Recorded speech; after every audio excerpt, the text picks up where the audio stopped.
आज आपण एक नवीन टॉपिक घेणार आहोत, इंडिसेस म्हणजे घातांक. ठीक आहे, घातांक ज्याला मराठीत म्हणलं जातं.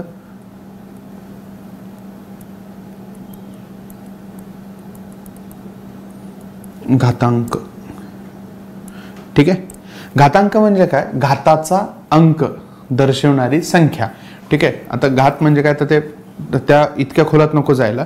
ठीक आहे, म्हणजे एखाद्या संख्येला आपण किती वेळेस गुणले, ठीक आहे, हे आपण डोक्यावर लिहित असतो, त्या संख्येच्या डोक्यावर लिहित असतो, त्याला घातांक असं म्हणतो. जेव्हा आपण वर्ग करतो, फॉर एक्झाम्पल 5चा वर्ग म्हणजे 5ला आपण 5ने किती वेळेस गुणले? 2 वेळेस.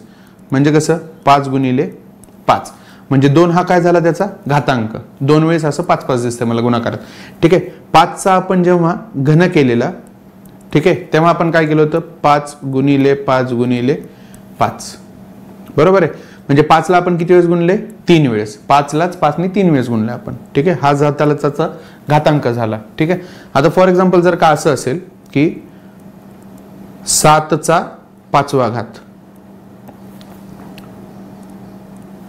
7चा 5वा घात. बरोबर आहे. म्हणजे मी म्हणताना काय म्हणतोय? 7चा 5वा घात म्हणजे घातांक काय झाला? हा. आणि 7 काय झाला? हा झाला पाया. हा झाला पाया, हा झाला घातांक. ठीक आहे, पॉवर. इंग्लिशमध्ये आपण त्याला पॉवर असं म्हणतो. ठीक आहे, 7⁵ असा काहीतरी. ठीक आहे, म्हणजे याचा अर्थ काय झाला? 7 गुणिले 7 गुणिले 7 गुणिले 7 आणि गुणिले 7. बरोबर. ठीक आहे, 5 वेळेस दिसते नाही गुणाकारात 7. म्हणजे 7ला आपण किती वेळेस गुणले? 5 वेळेस गुणलेला आहे. हे दाखवणारी संख्या म्हणजे ही इथे आपण डोक्यावर लिहित असतो तो घातांक. ठीक आहे, आता या घातांकाचे काही नियम आहेत, आपण ते जरा सुरुवातीला ते नियम बघूयात. ठीक आहे, तर नियम पहिला काय सांगतो की पाया जर का, आता घातांकाची सगळी गणितं करताना आपल्याला पाया समान ठेवणं फार गरजेचं आहे. ठीक आहे, खूप, कारण की पाया जर का गरजेचा नसला, म्हणजे पाया जर का समान नसला तर घातांकाची बेरीज वजाबाकी वगैरे कुठलीच आपल्याला क्रिया करता येत नाही. त्याच्यामुळे तो समान असणं फार गरजेचं आहे. म्हणून आपण एक काही रूल्स आहेत ते आपण घेऊयात.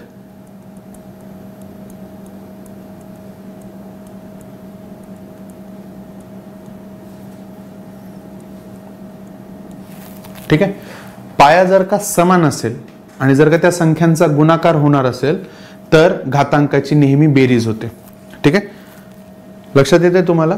जर का पाया हा समान आहे तर घातांकाची काय होणार? बेरीज होणार. त्याच्यावर आपण काही उदाहरणं घेऊन टाकू लगेच.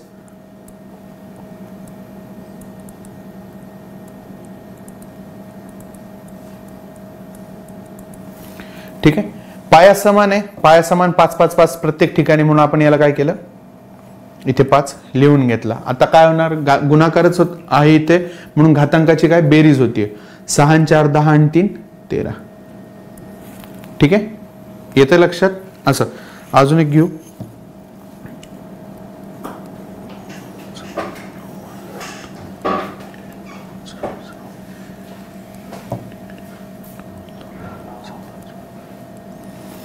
वजा 5वा घात. ठीक आहे, इथे सगळ्यात शेवटी काय? 9चा 9वा घात गुणिले 9चा 6वा घात गुणिले 9चा वजा 5वा घात असू शकतो. घातांक वजा सुद्धा असू शकतो. ठीक आहे, मग आपण करताना शेवटी काय? पाया समान आहे, घातांकाची बेरीज होणार. ठीक आहे, घातांकाची बेरीज 9 आणि 6 15, 15 मधनं 5 गेले, उरले किती? 10. ठीक आहे, अशा पद्धतीने आपण करू शकतो. आपण आता दुसरा नियम पाहूया.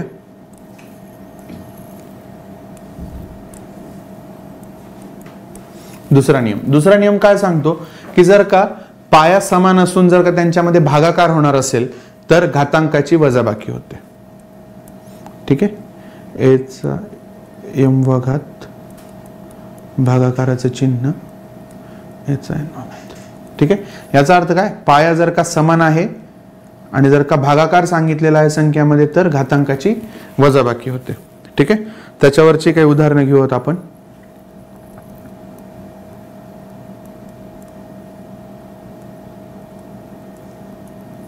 ठीक आहे, भागाकाराचं चिन्ह आहे, आपण काय करणार याला? पाया समान ठेवून घातांकाची वजाबाकी. ठीक आहे, हे जर का असं दुसऱ्या फॉर्मॅटमध्ये दिलेलं असेल, 97 दिसायला लागले कधी? 9चा 7वा घात आणि 9चा 3रा घात. ठीक आहे, हे लिहिणं म्हणजेच काय, भागाकाराच्या स्वरूपामध्ये लिहिणं आहे. ठीक आहे, छेद अंश आणि छेदाच्या जरी अपूर्णांकाच्या जरी फॉर्मॅटमध्ये असलं तरी तो भागाकाराचाच प्रकार आहे. म्हणून आपण काय करणार याला, भागाकाराचंच असतं हे, म्हणजे 9चा 7वा घात भागिले 9चा 3रा घात. म्हणजेच काय होणार, वजाबाकी. पाया समान ठेवून वजाबाकी केली आपण. ठीक आहे, येतंय लक्षात. चला ठीक आहे, तिसरा रूल बघूया.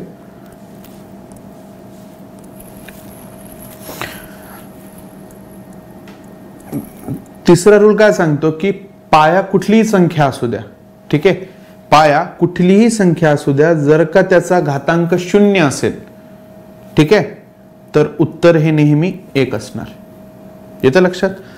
5चा 0वा घात 1, 11चा 0वा घात 1, किंवा मग अशी मोठी जरी संख्या घेतली आपण 12,547चा 0वा घात 1च. ठीक आहे, हे रूल्स आहेत, त्यांना ते आपल्याला हे एक्झाम मध्ये वगैरे लक्षात ठेवायला लागतील. ठीक आहे, चौथा लक्षात घेऊया आपण आता. चौथा रूल काय सांगतोय की असं जर का दिलेलं असेल की पाया आहे, पायाचा एक घातांक आहे,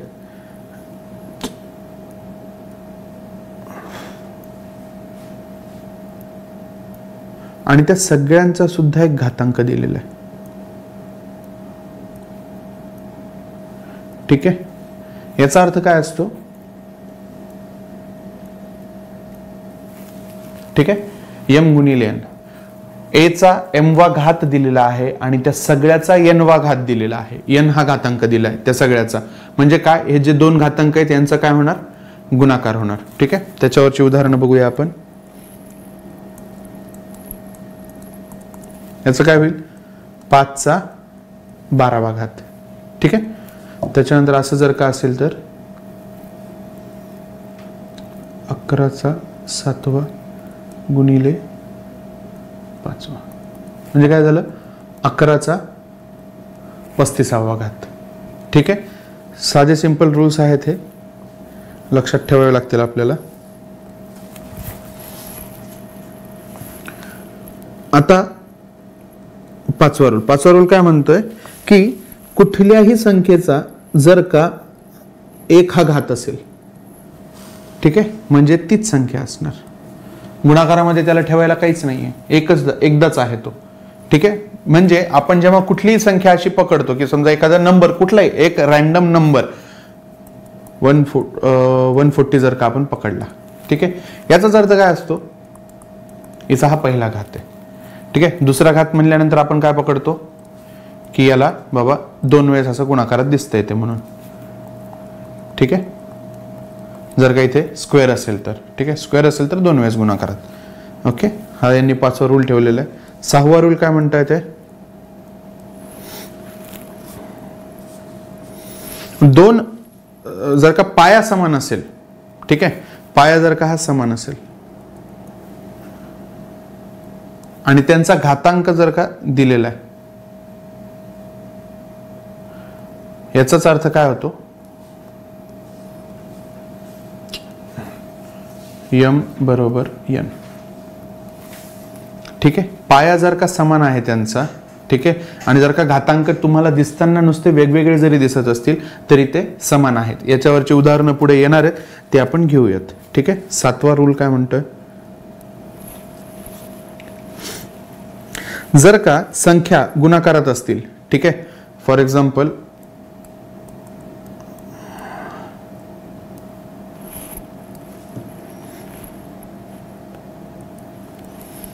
एक मिनिट, याला काही गरजच नाही आहे. ठीक आहे, याचाच अर्थ काय, a गुणिले b चा m वा घात. ठीक आहे, हा रूल नंबर 7 आहे यांचा, लक्षात घ्या. आपण आता याच्यावरची उदाहरणं बघूया. उदाहरणं घेण्याची अशी फार तर काही गरज नाही, कारण की हे रूल्सच आहेत, हे इथं बघून समजून जातात. फक्त उगाच नंतर आकडेमोड करणं गरजेचं करावी लागते, बस एवढंच.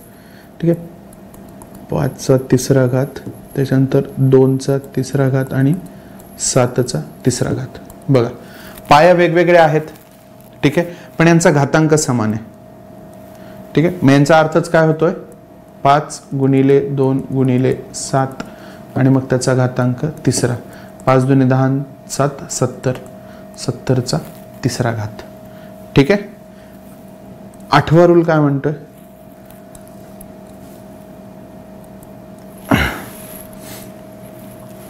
जर का अशा टाईपचा काही फॉर्मॅट असेल, a चा m घात, तर हे छेदामध्ये जाताना याला मायनस करता येतं, ठीक आहे. येतं लक्षात. जर का आता इथे काहीच नाहीये म्हणजे इथे काय असणार आहे, 1 असणार आहे. याला जर का मी अंश छेदाच्या जागी आणि छेद अंशाच्या जागी जर का केलं तर घातांकाचं चिन्ह बदलतं, ठीक आहे. म्हणजे आता समजा असं जर का एक उदाहरण आलं समोर, 1/10⁻⁵ घात, ठीक आहे. यालाच मी काय लिहू शकतो, 10⁵ घात, फक्त वर नेलं म्हणून घातांकाचं चिन्ह बदललं, ठीक आहे. जर का असं एक उदाहरण असेल की 9⁻² घात, ठीक आहे, तर मी याला काय लिहू शकतो, 9⁻² घात. जर का असं असेल 7⁻⁴ घात, तर मी याला 7चा छेदामध्ये घेऊन घातांकाचं चिन्ह बदलू शकतो, ठीक आहे. अजून एक पुढचा रूल आहे,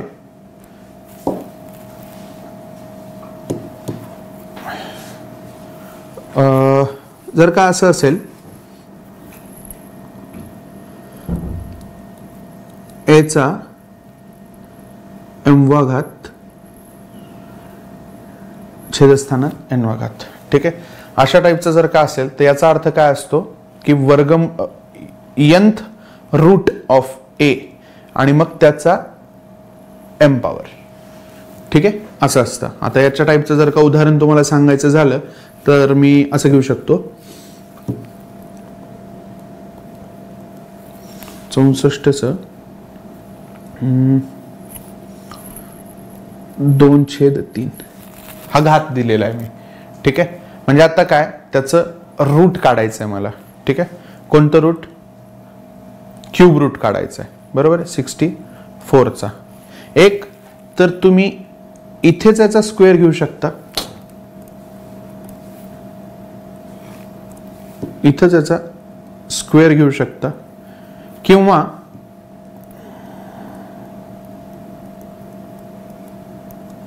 याचा स्क्वेअर घेऊ शकता, काही फरक नाही पडत, दोन्हीही क्रिया सारख्याच आहेत, ठीक आहे. आता मला सांगा याचा अर्थ काय होतो, 64 × 64, राईट. मग आता ह्या 64चं क्यूब रूट काय येईल, 4, याचं काय येईल 4, 4 चोक्कीत झाले 16.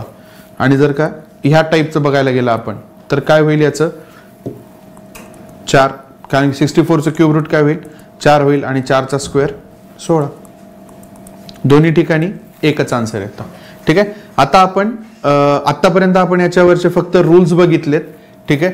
तुम्ही रूल्सवर थोडासा स्टडी करा, एक एक रूल नीट बघून घ्या, पाठ करून घ्या, कारण की आयोग कधी कुठल्या टाईपचा क्वेश्चन विचारेल, कुठल्याही एक्झाम मध्ये येऊ शकतं, प्री मध्ये येऊ शकतं, कंबाईनच्या मेन्स मध्ये येऊ शकतात, कंबाईनच्या प्रीलाही येऊ शकतात, ठीक आहे. आतापर्यंत आपण रूल्स बघितलेत. आता पुढच्या लेक्चरमध्ये आपण याच्यावरचे थोडेसे क्वेश्चन्स बघूया.